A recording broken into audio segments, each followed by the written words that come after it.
po, would you like to greet our brethren here in the Philippines in our vernacular?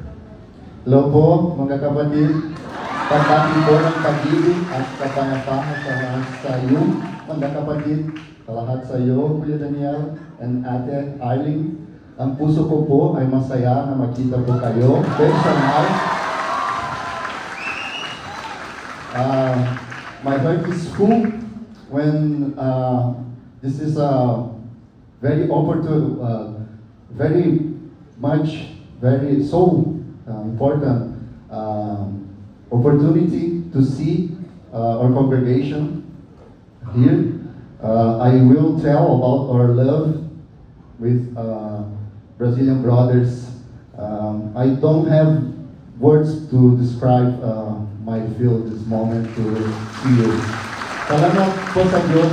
Salamat po sa Diyos for this opportunity. I love so much. Kapatid, Brazilian brothers loves you a lot. I'm sorry. Last night you were telling me that you are representing our brethren from Brazil, but we are looking forward to see our brethren in Brazil come here in the Philippines. Yes, gostaria de saudar também a todos os irmãos brasileiros que estão assistindo a transmissão. Estou muito feliz de poder representar a nossa congregação. Saudações de amor e paz a todos vocês. Kapatina Noi live and there. I love you so much.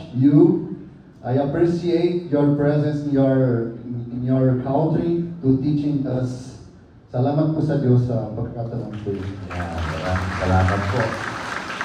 Nakakaintindi ka lang ng Tagalog, di ba? Sabi mo sa akin, hindi ka lang masyado pang maraming nasasabi, pero naiintindihan mo pag nag-uusap kami ng Tagalog. No.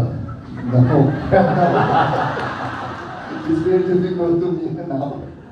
Você entende Tagalog?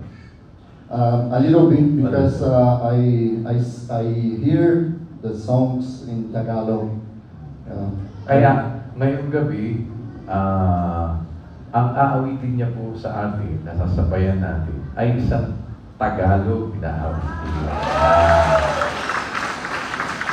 I was telling them that what you're going to sing for us tonight is a Tagalog song. In Tagalog, but within God's Heaven Mercy. And this is one of my compositions that he's going to sing for all of us.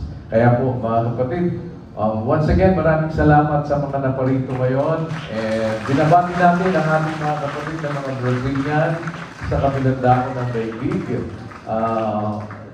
Sa lahat po ng mga nanonood sa kanila dahil umaga ngayon doon sa Brazil. Salamat po. At naririto si kapatid na Jason Ivan Marquez mula po sa inyong bansa. Alam nyo, sa Brazil, kaya yan ang talagang counter, kumbaga pa, kasi sinasabi ng kapatid na Eli na pagka pinutas mo yung globe, ang bagsak mula Pilipinas, Brazil talaga eh. Apart from that, talagang sa Brazil po ay mas marami ang mga native na mga kapatid na nandun.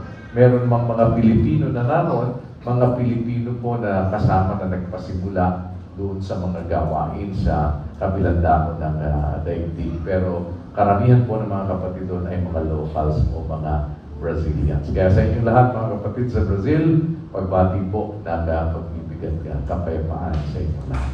At nananatili pa rin po na sa Diyos ang lahat ng karangalan at ang pinakamataas na pagpupuri magpakailanman. Salamat sa inyong pakipagpuya. Halina po kayo, bago tayo manalangin, samahan natin si kapatid na Jason Ivan Marquez sa awit natin.